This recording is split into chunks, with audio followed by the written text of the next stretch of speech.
Peace. Aborobo Yebo Shishe. And Salam Alaikum Salam. Sarava. To all the practitioners of those particular traditions that I belong to. This particular video is about how to start practicing witchcraft at home with no tools. How to start practicing witchcraft at home with no shrines, with nothing. As y'all know, I'm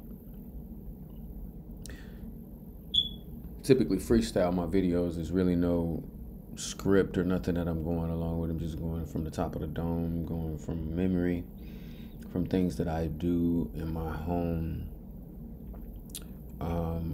that can be considered witchcraft in a sense. One of the first things that I do upon waking is I grab a clear bowl of water. I open up my front door and I open up my back door. And I fill a clear bowl of water up with cold water. I walk through the house praying, saying certain things, drawing any negative forces, any spiritual forces that are in my home lingering, drawing them into the water. And then I throw the water out of the front door. And then I fill up the glass bowl again. Doesn't necessarily have to be a glass bowl. I like to use a glass bowl. And I fill it up again. And then I throw the water out the back door. This is to disperse any surface level spiritual forces that may be lingering in your home, or anything like that. Another thing that I like to do is I like to sprinkle cinnamon around my house on the floor. And with that, I'll take a clean broom, and then I'll sweep the cinnamon from the front of the house to the back of the house. I mean, from the back of the house to the front of the house, and then gather it at the front door. You can either get rid of it or whatever, but the whole purpose is for the cinnamon to raise the frequency in the home and to bring blessings into the home.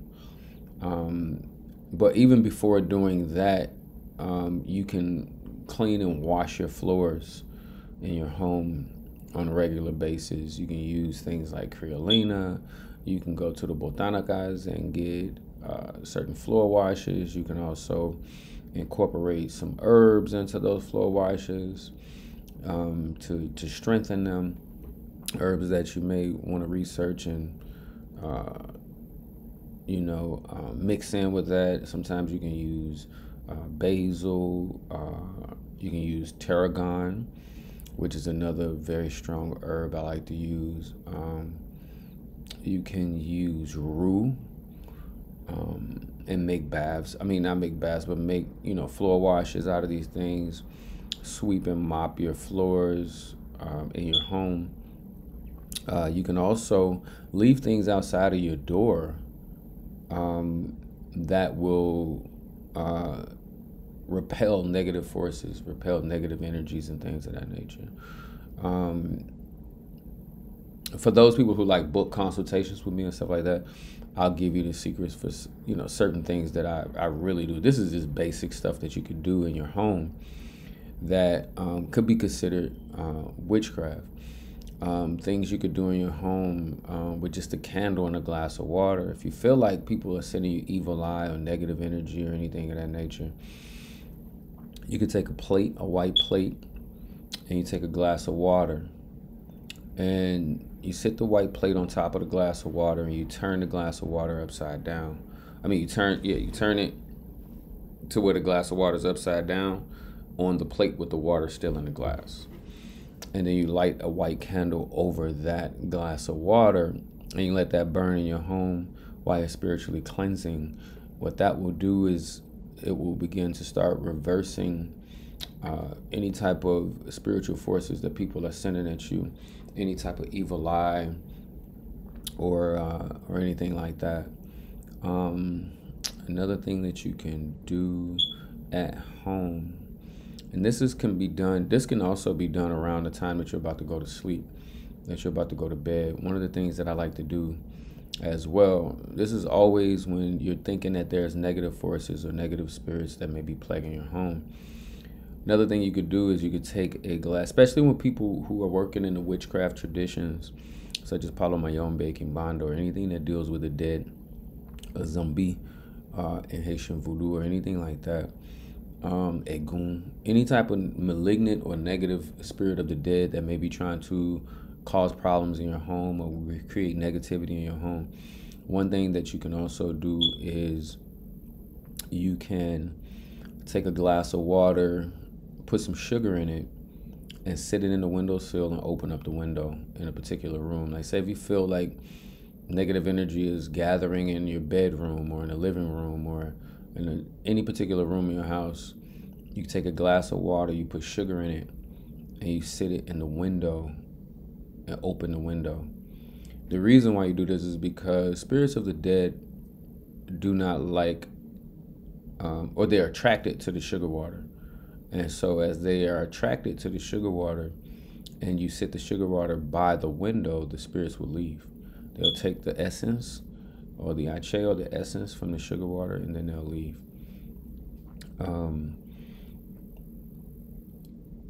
Things to do to protect you from spiritual attacks while you sleep.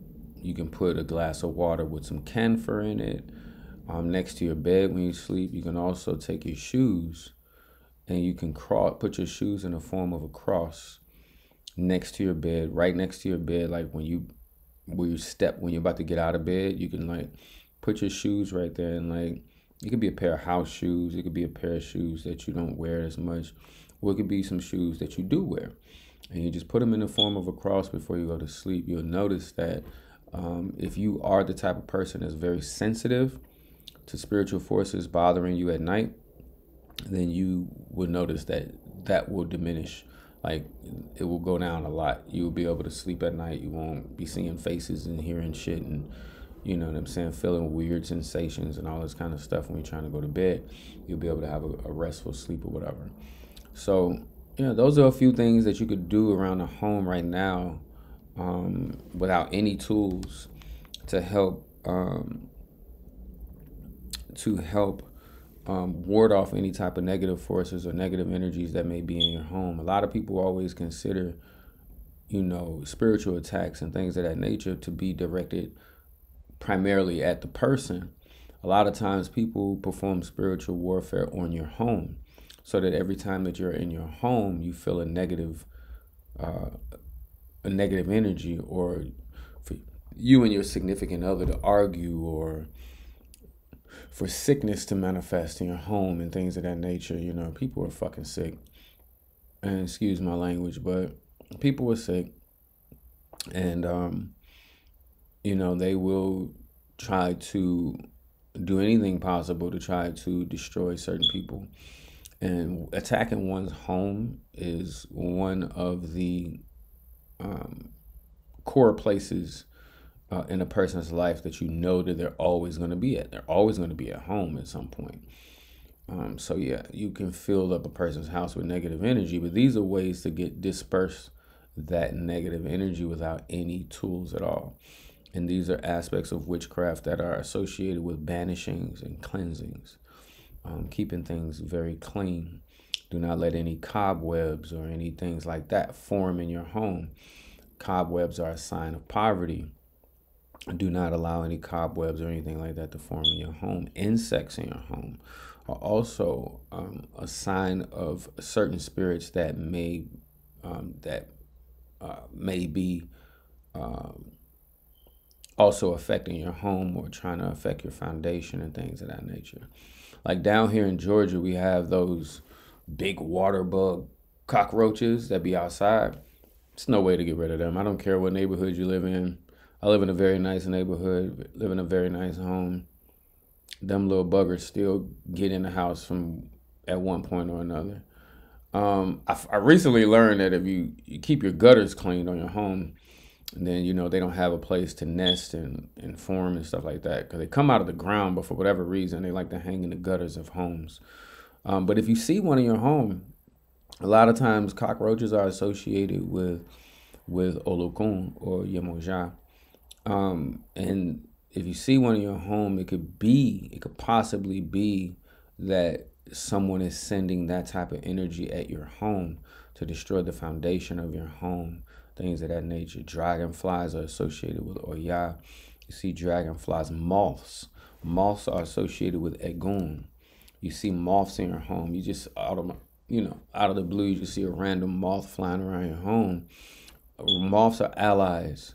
So an ally is usually someone in your spiritual court, technically, or perhaps an Egun or Egun spirit, one of your ancestors, are trying to get your attention or let you know that they are working with you and that they are there to protect you. Of course, bumblebees, Oshun. So insects in your home as well, you can also look at from a witchcraft perspective as to what they may represent in the spiritual realms. I remember I would see a toad. Sometimes, I remember one day I was walking down the street and up north, when I was living up north, even here in Georgia, where I've seen toads just pop up by my house. And toads are sacred to Obatala. And so whenever I would see a toad, in Palo Mayombe, we call the spirit Timbla Tierra. And so whenever I would see a toad, I would always think of Obatala or Timbla Tierra. And usually in that sense, if I saw a toad, then because I'm connected to all of these realms, I know that every time that I see it, it means something. And so what I would do is I would go and attend to Obatala, or go and attend to Timbla Tierra. There's something, a message that they may want to give me, or something I need to do so that they can protect me from some type of misfortune or some type of negative force that's trying to affect me. But keeping your home clean is spiritual. Keeping your home clean is very spiritual. The home should always be clean, smelling good, fresh. Food cooking for Egun. Cooking for Egun is also a very witchy thing to do. Even if you don't have an Egun shrine, you can simply go to Dollar Tree and set up a Boveda, a spiritual Boveda altar, which is an ancestral altar with 7 or 9 glasses of water, one glass being bigger than all of the others, a cross at the top, and other pictures and Bibles and things of that nature, flowers, candles you could put on the table with a white cloth. And when you cook dinner, you could fix a little plate for your Egun, your ancestors. This right there can do wonders for you in your life by just making that psychic connection with your ancestors on a regular basis. These are things that you could do in a home without any type of tools that can be considered witchcraft by many people. And I'm sure a lot of the hoodoo people who may watch this video have a lot of other tips and things like that they can share in the comments. I welcome you to share any of your hoodoo tips in the comments to help the community, to inform the community, and bring more value to the community. I hope y'all got a little value out of this video. I appreciate you guys for watching. Make sure you like and subscribe to the channel if you're not already. And again, leave any comments that you want to leave. And then if you want to book a consultation or a spiritual reading with me, definitely click the link in the description of the video and go to my link tree and go ahead and book a consultation with me. I'll be looking forward to speaking with you soon. Hope y'all have a great afternoon. Be safe and stay dangerous. Peace.